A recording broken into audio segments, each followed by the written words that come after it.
Hey, good morning everyone. We're out at Keystone today. It's a pretty cold day. It's gonna be in the high teens, low 20s all day today.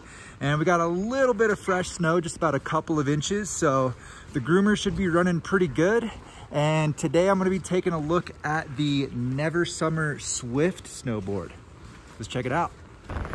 All right guys, so we're at the top of Keystone now. I think we're gonna start the day with a rundown Mozart, but wanted to quickly talk about the tech here in the Never Summer Swift. So this is clearly a directional snowboard. It's an all mountain free ride kind of board with directional shaping. So it's got this really long nose outside the front contact points and a shorter tail to give it that overall directional shape.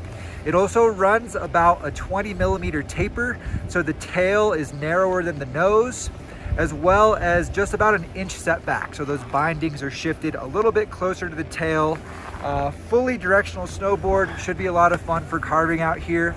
As far as the camber profile goes, it does run a rocker dominant shape, and it's Never Summer's Fusion rocker camber profile. So on the front of the board, it's their traditional rocker camber. They added more camber in the tail to give you a little bit more stability and more energy out of this snowboard to help you out at higher speeds and as you're navigating maybe some more steeper technical terrain.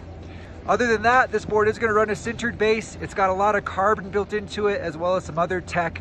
I'll have it linked down below if you wanna read more about everything that's built into this snowboard. But for now, let's get out on snow and see how this guy rides out here at Keystone today.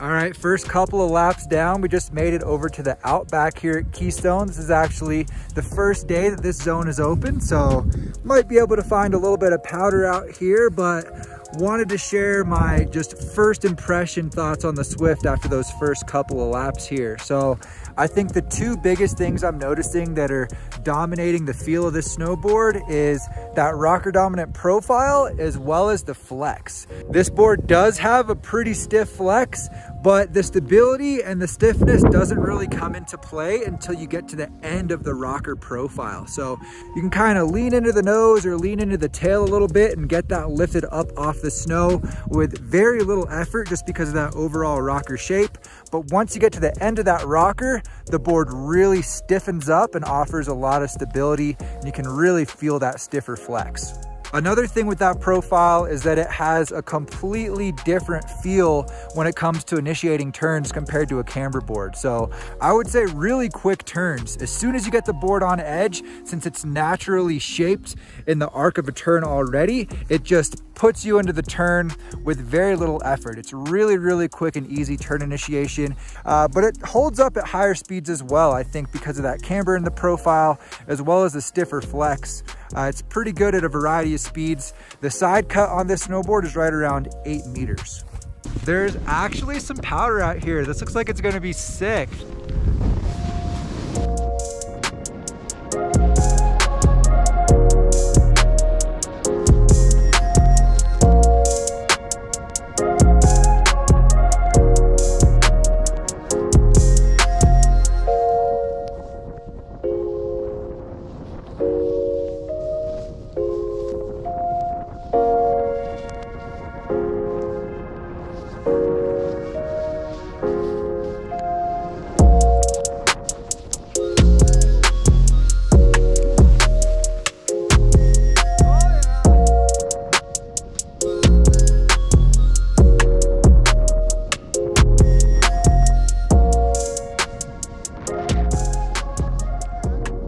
Well, I've never done selfie with the 9. You can see yourself. You can see yourself, yeah. All right. Badger or bushwhack? I guess Badger. Ski Patrol said Dude. Badger's where it's at, so. Woo!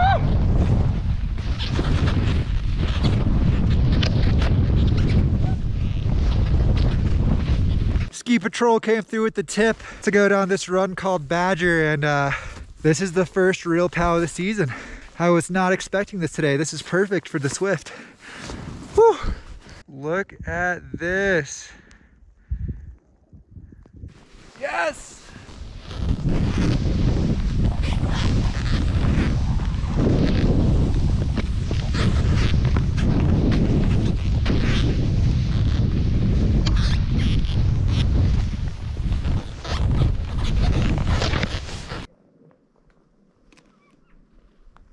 All right, so that last run is closed. Ski Patrol let us in last run before they shut it down.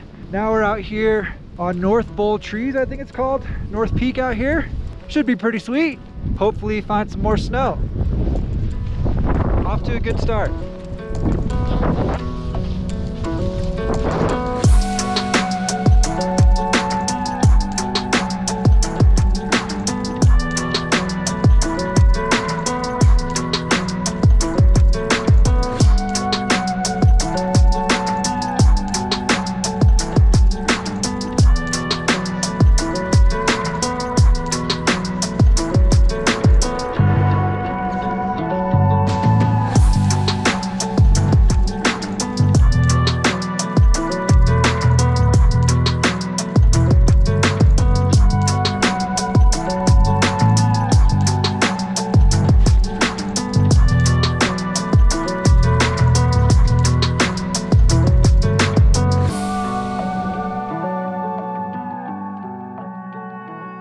So I guess I can actually talk about the Swift's powder performance.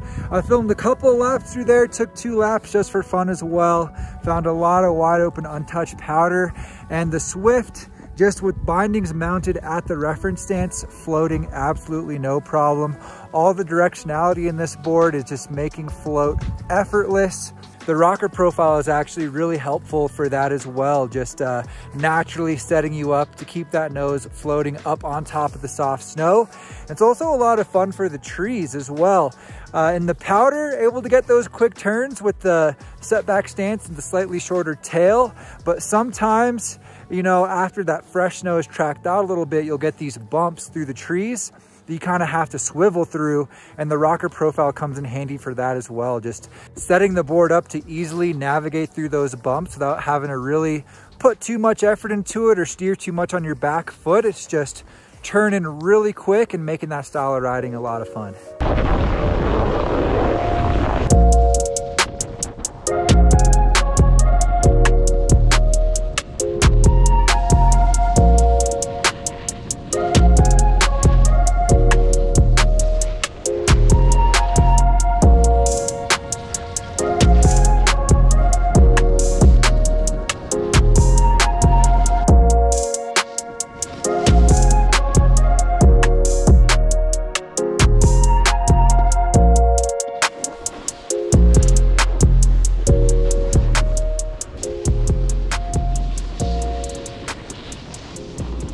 Overall, the snow is pretty good out here today for carving. It's pretty grippy snow in most spots with the snow we got overnight.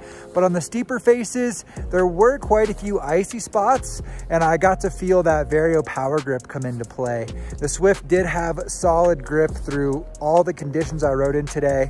Definitely a fun board for carving as well. Feels comfortable at a wide variety of speeds. Still feels solid going fast. There was a little bit of chatter in the nose there, but not so much that it felt squirrely at all. Like I said before, this board does have quite a stiff flex, and that definitely comes in handy for carving, as well as that added camber in the profile of this board. Can really feel that start to come into play more, riding at higher speeds, transitioning from edge to edge. You can feel a little bit more energy out of this snowboard because of that added camber, and also helps the board out with pop. The rocker does change the sweet spot for pop, so that took a little bit of getting used to, but the stiffness and that more aggressive camber on the back foot does give this board some decent pop if that's something you're looking for as well. And one thing I know a lot of you guys ask about riding directional boards is how it feels switch. And this board definitely does have a very different feel riding switch. You can definitely do it and still have fun with it, but you're gonna wanna take some time to get used to how it feels. It throws you into a tighter turn when you ride switch. But I think the two biggest highlights for me out here on the Swift today is that really quick, easy turn initiation, as well as how much float it offered in the powder. So if you're looking for like an all mountain free ride board that has those characteristics, for you more advanced riders, it is pretty stiff. It has a fairly aggressive feel to it. The Swift is definitely worth checking out.